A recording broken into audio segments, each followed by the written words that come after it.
So we're going to move on to our next presenters, and this is going to be our relatives from the Northern Plains, Wayne Weston, coming in from the Oyate Project. So we'll be a relative for sharing, and Jimmy Warne will also add on to that presentation. So I'm going to turn this over to Wayne and Jim, and thank you so much for joining the presentation and sharing information about the Oyate Project. Palamia. Palamia, and thank you so much for having us here to join you today. My Tahanshi, Wayne Weston, will be taking the majority of today's this presentation. I'll be presenting again at the lunch break. But I wanted to share, and first of all, thank you to the presenters for sharing your personal stories and being able to give us some incentive and some motivation to do better in our lives. So thank you so much to our presenters today. I know today you're going to really enjoy Wayne Weston. Wayne is one of my mentors. He's taught me a lot of the Lakota way, and over the years, we've known each other when we were still young people, you know, but now we're elders in training, we like to call ourselves. And this is a great opportunity. And again, I'm here representing my dad, Jim Sr., working in the world of disability, because he showed me what true strength was. And it's wonderful to be able to have this opportunity to work with family. And Wayne and I are related. We're not only just related as two-leggeds, we're all relatives in that realm, but we do have family together. And it's been great to develop the Oyate Circle. And Oyate means the people in the Lakota language, in our language. And how many of you youth know your language? If you do, say something in the chat, just say something in your language, a greeting or a hello or whatever you want to say, or a cheer, anything, and identify that language, because that indigenous language, our languages are so important for our indigenous knowledge. So I always encourage, and I'm still learning myself when I go home to Pine Ridge. I know that the elders appreciate my speaking the language, but I know that I'm not saying a lot of things correctly. Still, as a 56-year-old man, I'm still trying to learn more of my language and speak appropriately when I'm home back at Pine Ridge in South Dakota. So it's never too late to start learning your language. I'm still learning as well. Learning is lifelong. So we're all learning something together today regarding disability issues in Indian country and how it impacts our young people, our sacred beings, our young children that will be our future generations and create the future generations. And that's something where Wayne and I were taught from our traditional leaders is, you know, we must represent our people, our families, our tioshpae, our communities in a good way, 7 generations behind, as well as 7 generations ahead. And that's a beautiful philosophy and way of life, because it's a great responsibility to represent past ancestors 7 generations ago, as well as the 7 generations ahead that we will never see in this world. But what kind of footprints are we leaving now so that our future generations and our future ancestors are represented in a good way? So I'll share some more of my perspectives on resiliency. That was a wonderful presentation on resiliency and great personal stories of resiliency that I think we can utilize and share, and so that we can build our toolkit, that I like to say, that we have toolkits for making our lives better. So what can we learn and put in our toolkit today so that we have it in the future to address our balance, to address our resiliency and our strengths, not our disability, not our circumstance that is negative. We all have those and they are challenges, but how can we overcome? How can we use resiliency to not allow those barriers to stop our future growth, to stop our languages, for instance? So again, it's a great pleasure to introduce my Tahanshi, Wayne Weston, We created the Oyate Circle at University of South Dakota back in my homelands. I'm Oglala Lakota, and it's wonderful to be able to create programs for the 9 reservations and tribes in South Dakota so that we can serve our Native people in a good way, in a cultural way, in a Lakota way back home. In Arizona, there are many tribes and many languages. So Arizona is rich with diversity of Indian country. And we're here to share our Lakota perspectives. You've heard some Hopi perspectives, some non-Indian perspectives, and all of these perspectives can help you build some of your strengths for your toolkit for your future. So at this time, Wayne, I would like to introduce you and go ahead and unmute and get your picture on there. And I hope you enjoy Wayne's presentation. I'm sure you will. So Palamia, Washte. Thank you so much. Okay, good afternoon or good morning, everyone, wherever you are. Again, just a brief introduction. My name is Wayne Weston. I am the coordinator for Oyate Circle here in South Dakota with the University of South Dakota Sanford House School of Medicine Center for Disabilities. I am Oglala Lakota, enrolled in the Pioneer Indian Reservation. I'm also Isanti Dakota from out in Flandreau, South Dakota, and parts of Minnesota, where a lot of my relatives are from. And I'm also a descendant of survivors from the 38+1 or 2 that were hung at the gallows in Minnesota, of people who were trying to provide for their families, really. And so I have a rich history. My history with Jim is our great-great-grandfather. His name was Chief Stabber, who was a chief here with the Oglalas. He was also had Minikoju and Sichangu in his camp. So he had a lot of the bands in his camp. And he fought with Crazy Horse even before the Little Bighorn. They did a lot of their patriotic duty to defend our land here in this part of the country. I previously came from Oglala Dakota College, where I worked there for several years as a director of student affairs. I specifically worked with students with disabilities.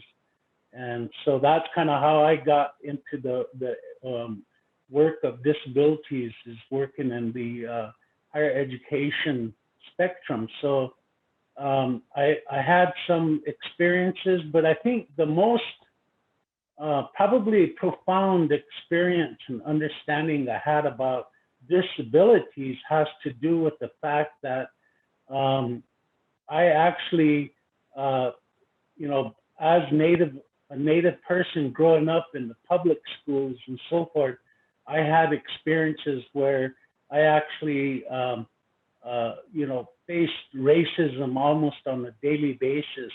I had my mouth washed out with soap because I couldn't speak English very well. Lakota was my first language, and so in the 2nd grade, my teacher washed my mouth out with soap and said never to speak that dirty language, as she called it, again. So, you know, I faced a lot of challenges in my life, but I think that when I came to work in the disability field, one of the areas that I really felt good to advocate for was the fact that people with disabilities also faced a lot of discrimination in their lives, as a person who had a part of their spirit not being able to work in that specific place. So I really related with that, and also I'm a diabetic, and so I am identified as a person with the disabilities. But one of the things that I think we're really looking at today, especially from a Native perspective, is that more and more we're finding out that we don't have a word for disabilities. And I think disability as something that, as Native people, we try to understand what disability is. And, we can't really comprehend that portion of it. But I think that, and so we were, for years, I've been asking different people, different elders to help me to interpret disabilities. And I know that one of the things that our people, that we came the closest to, was finding my place in the world. That's the Lakota word for it, is finding our place in the world. Because our people really didn't understand that we had a disability. There wasn't anything. If in fact that somebody did have a type of disability, especially physical disability, meaning we use the word huste, and the meaning of that is to be limp or lame. But it wasn't something that people dwelled on.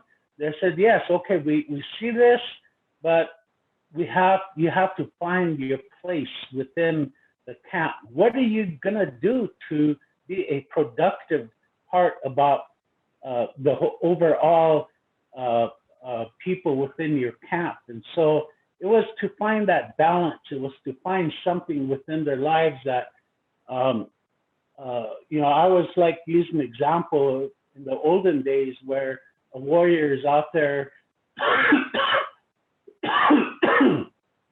fighting in battle, and he gets injured, and his arm, he can no longer use one of his arms, and so he's not able to fight in the battle anymore. He's not able to ride and shoot a bow and arrow off the horse.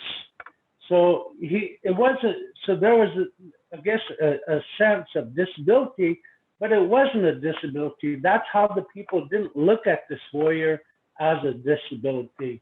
What they instead expected from him was that, what are you gonna do now? Now that you have this lame arm and you can't do anything, what are you going to do? So maybe the warrior learns to throw a lance a lot better, being able to fight with a lance, to throw it at the enemy, or to fight with one arm with a knife, or whatever it is. And so he may not any longer ride into the battlefield, but he stays back in the camp and he continues to watch the people to ensure everybody's safe. And then maybe he's a good storyteller. Maybe he's able to do that. So all of a sudden he starts to become a teacher, or he's teaching the young people to be warriors. But he finds his role in that community. He shifts his role from one part of being able to be this warrior to fight into the battle to become still a protector, but also a teacher. So that's what, in our understanding about how our elders and our people look at disabilities, is not the fact that a person can no longer do whatever, but it's to empower them to move forward, to be a part of the community, to be productive. And I think that's really the part where the people got behind that individual and supported him or her to become that person that they're supposed to be. And so we really look at finding our place. And, one of the things, again, I heard someone mention this morning about, how we are very collective, as Native people. There is no sense of a ego, I guess we can use the word, but instead we use the word we go. It's more inclusive with everything around us. And that's what motivated our people. We were a part of a greater society, and that's who we represented. And I remember there was a study being done here at the University of South Dakota where they were talking to Native students, And one of the questions for Native students is, what are you going to do after you get your degree? So if you looked at a person from mainstream America, it's to, become a professional, become successful, having a good life, being able to retire in a good way. So this is what a lot of the outcomes that these people look at. But unlike them, Native students, what they're talking about is, I'm going back to my people. I'm going to take what I have and give it back to my people. And that's the collective part of it. As Native people, we are always connected rather than that disconnect and being having this, what we call ego. And I think sometimes we really struggle with that as Native people. Finding our places within our Lakota way was to mend the sacred hoop. And this is what one of our teachers, Blackout, talked about in his vision, that because of the fact that we faced a lot of atrocity in our lives, our sacred hoop was starting to break down. And so what happened was that he's saying that it's going to take 7 generations to mend this hoop. And if you look at Blackout's vision of the 7th generation, right now we're in the 4th generation of his vision. So a lot of the people are looking at this and saying, we got 2 more or 3 more generations where we have to work towards to have the sacred hoop mended once again, so our people can flourish. And I think this is where we're looking at today, where we're looking at and who we are and so forth. Finding our place, one of the things that when you look at this, as I was saying earlier, Blackout, he was that 1st generation, and then the grandparents were the 2nd, the parents are the 3rd generation, and then this is where this particular generation, I include myself, this is where I am. And so my children are going to be the 5th generation, and my grandchildren are going to be the 7th generation, and my great grandchildren will be that 7th generation. And that's what we're looking at. If somebody would say, where are we? Who are we? What direction are we going? And I think once we understand this process about the generations that we look at, we'll really understand. So what do we do? As the elders teach, they say, know yourself, know who you are. Who are you? In Lakota, oftentimes part of our protocol of greeting, especially if you hear an elder come to you and says, "Mi tuehe," which means, who are you? And so if I was to take that literally, and I would say, well, my name is Wayne Weston, I live in Rapid City, South Dakota, I work for University of South Dakota, but that's not what that protocol means. What they want is that they want to know who your relatives are. How are you connected to that process? Who's your grandparents? Who's your grandparents? Who's your great-grandparents? And then your Tioshpai or your clan. They want to know these things. And then last of all, so the most important part of that is that they want to know, what is your role here amongst the people? And so I may tell them I'm a teacher. I've been a warrior for a large part of my life, but now today as I get older, I learn I can't do what the warriors do anymore. So I take my experience and my knowledge and my education, and I use that to teach today. So this is how the protocol, I think that we really got to get to understand ourselves. But to do that, you have to know your people and history. And I think that's what a lot of our young people today are really struggling with, is that they don't know the people or the history.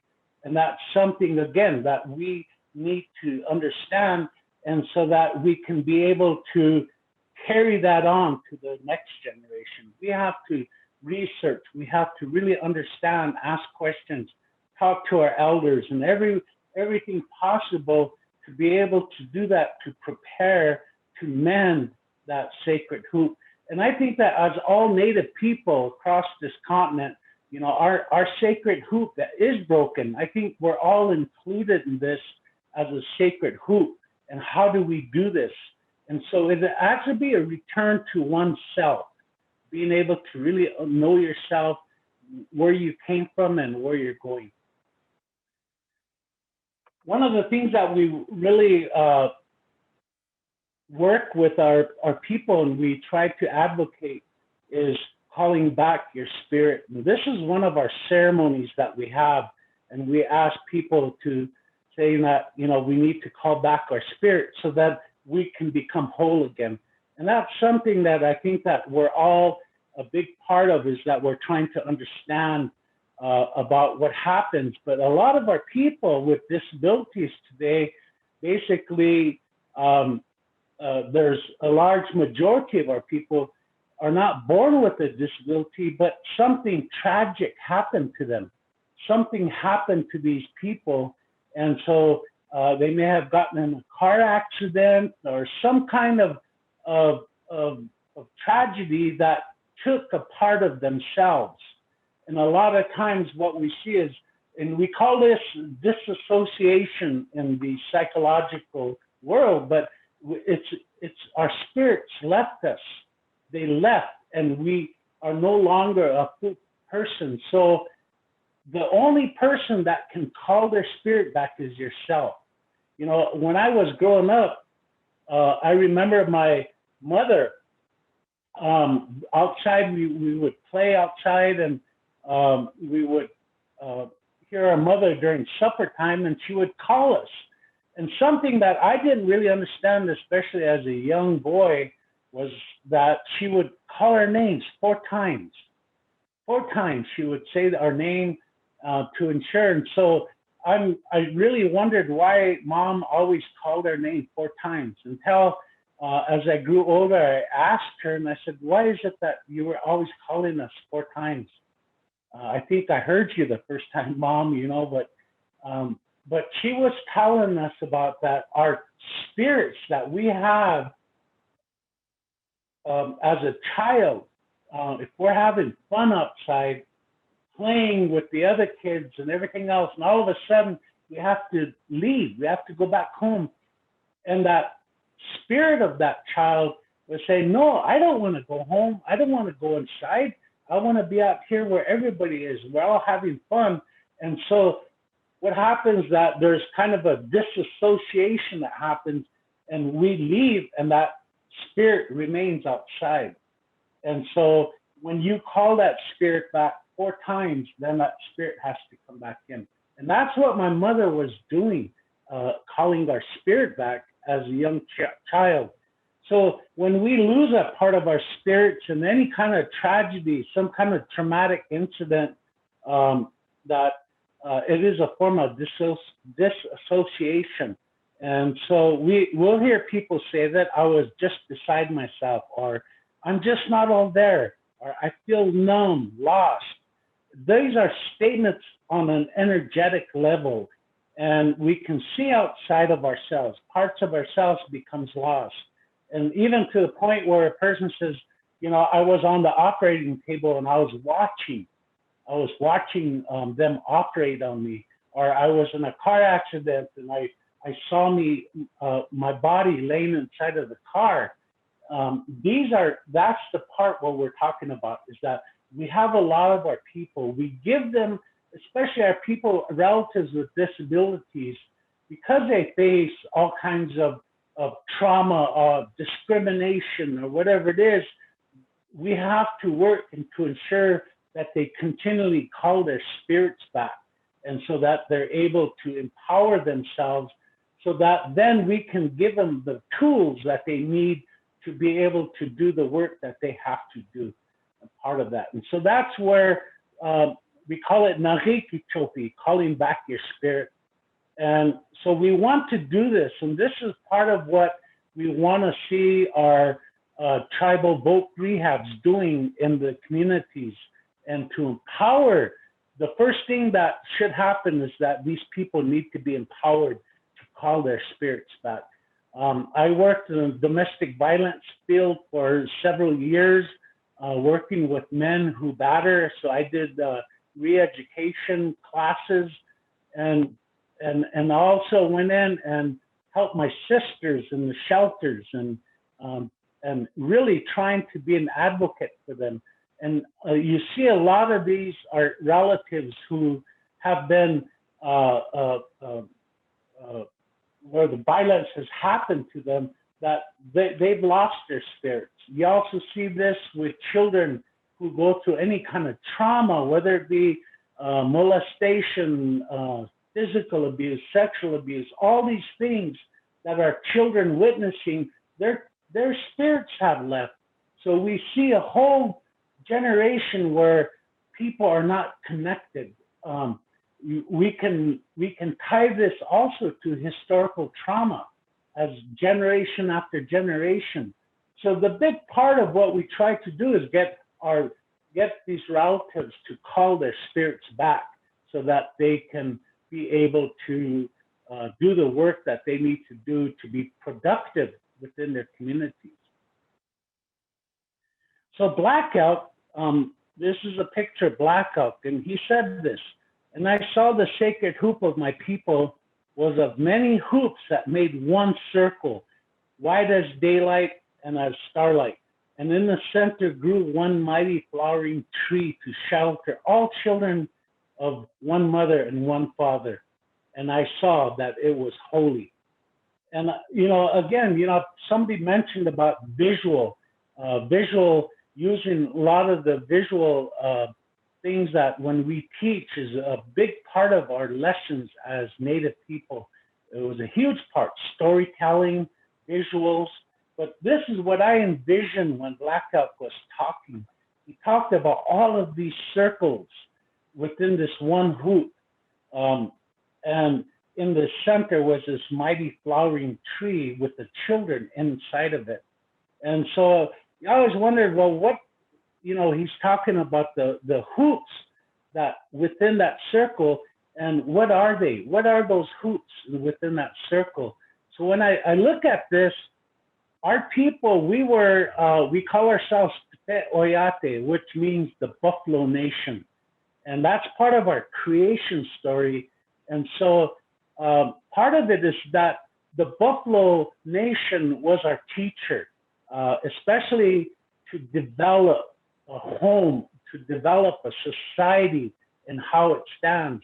And so I like asking this question, if you were ever on a buffalo hunt, what did you see? What did the buffalo do? And what happens is the buffalo form this huge circle. And so that's what you see. But if you were to take an aerial view of that circle up on top and look down, what you're going to do is you're going to find the calves are in the middle of that circle. So by that teaching, what we did as Lakota people is that the children are always that first circle that's within the center of our society. And then around that, you're going to see the old bulls and the old cows, and they're going to form a circle around the calves. In our society, this is where the elders come. And so we identify the elders as the second circle. And then the circle around the elders you'll see all the cows. This is where the women warriors come in, that protection. So women are known as the third circle. And then on the outer circle, you'll see all of the bulls. And so this is where we call the warriors and the men the fourth circle. So this is the representative of what Blackout was talking about when he said, these circles are broken now because of what happened. So when Blackout talked, he said a people's dream died there. And he was speaking about the Wounded Knee Massacre. And he said, and I to whom a great vision was given, you see me now as an old pitiful man. but the nation hoop is broken and scatters. There's no center any longer, and the sacred tree is dead. So this is what I envision what Blackout was talking about, and how things were broken up because of genocide, because of colonization, and everything else that our people are affected with. And that's what we see today. So if you see what I'm getting at is that it has to be about collective. It isn't that one individual we're looking at, somebody with disabilities. If we focus just on one person, most likely that person is going to really struggle.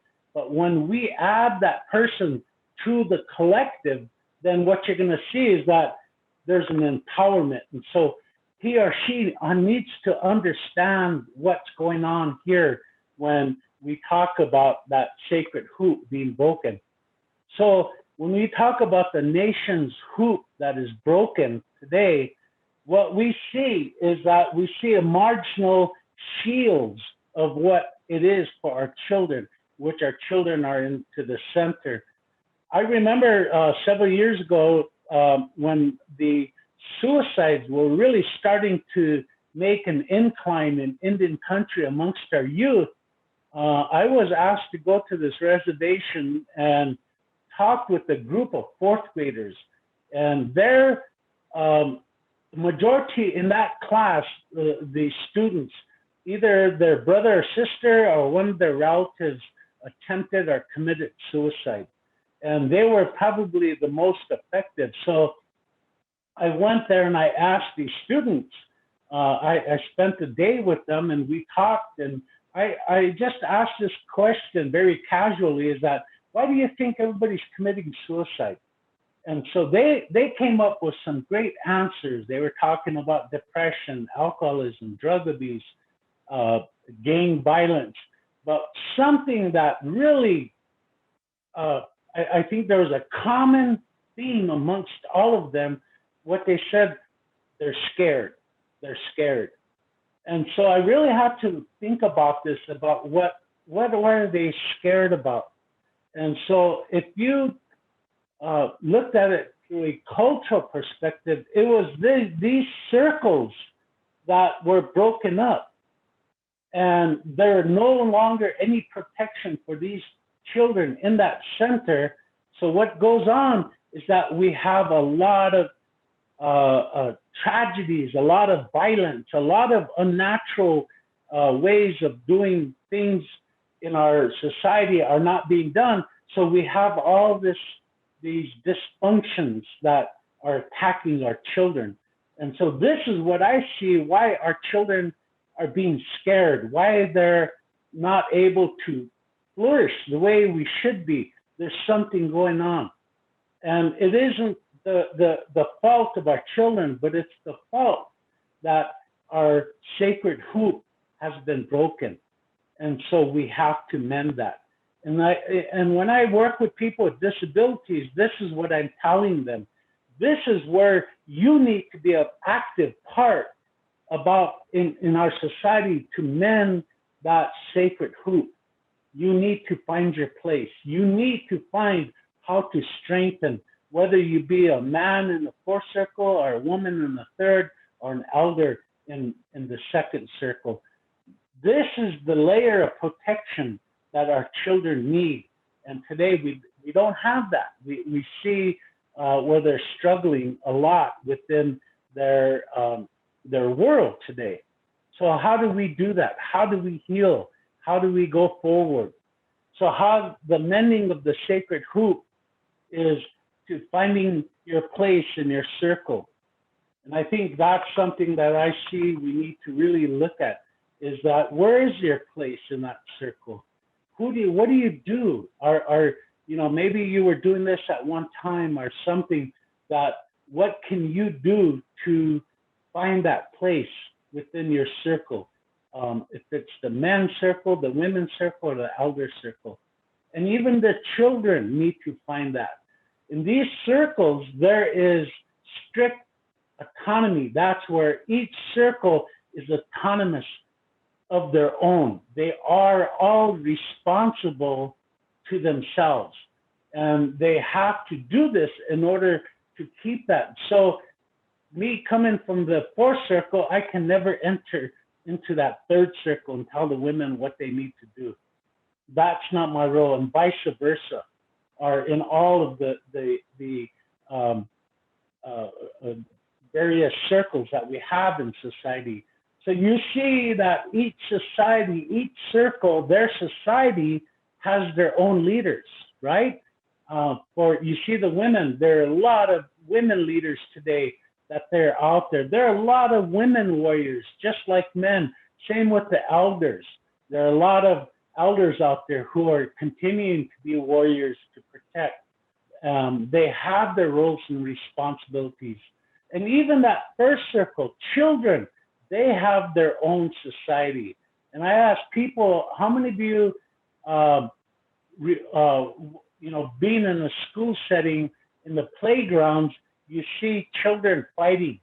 And all of a sudden, you're going to see somebody step in there as a peacemaker. You're going to see somebody in there as their leader.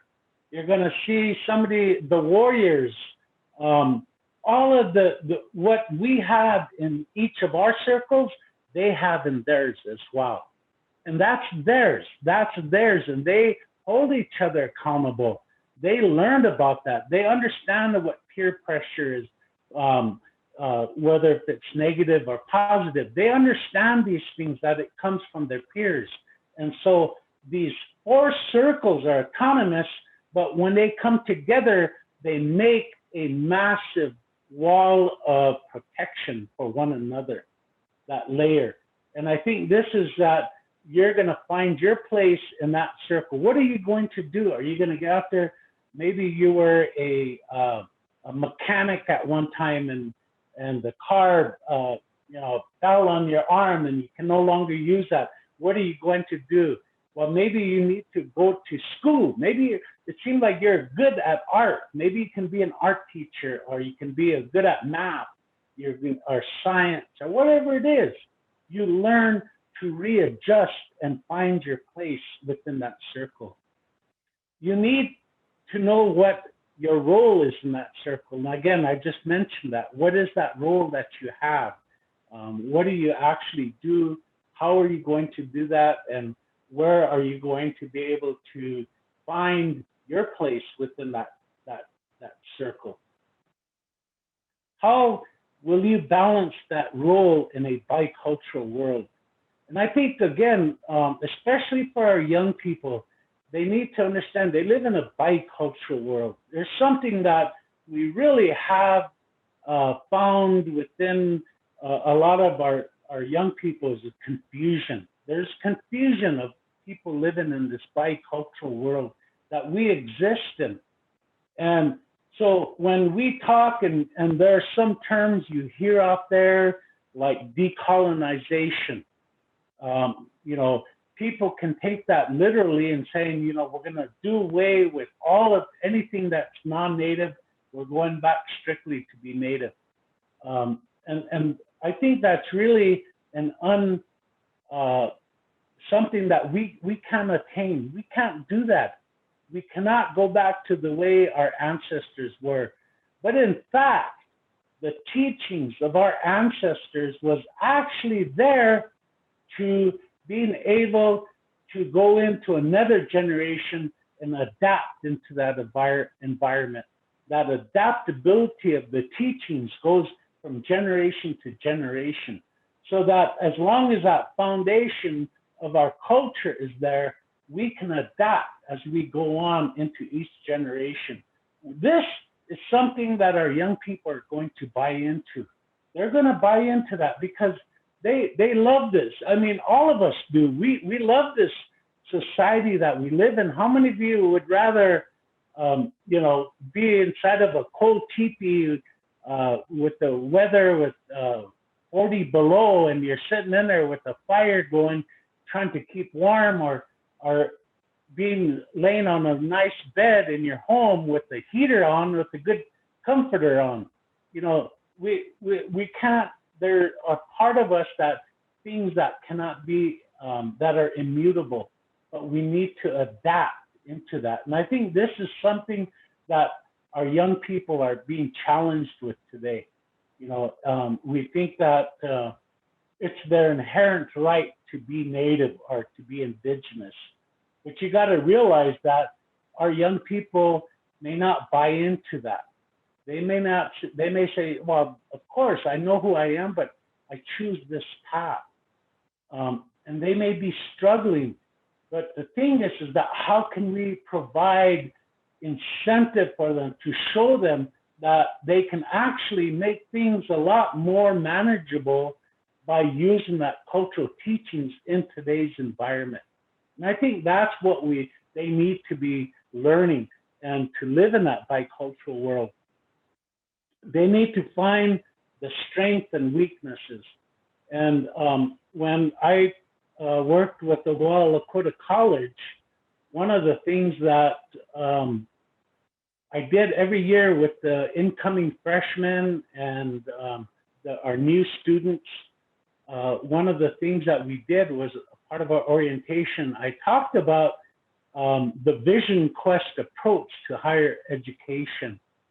And that part of this is that they understood that if you use the Vision Quest to go into education, because what the Vision Quest as a rites of passage into adulthood, you have to know what is your role, what do you do?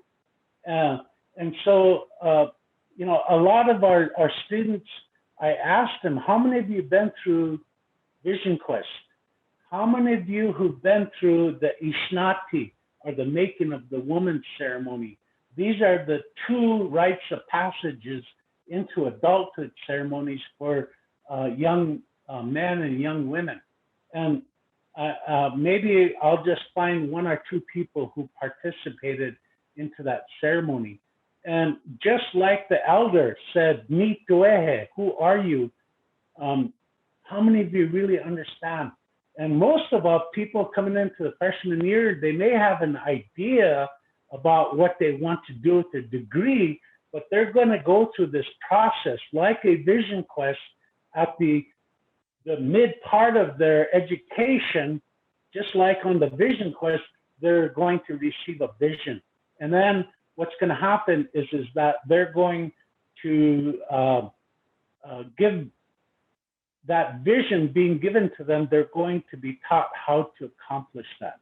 So it may not be coming out with just something specific, it's a general understanding. So some people may come out of their ceremony understanding that, well, at the end, I'm a healer.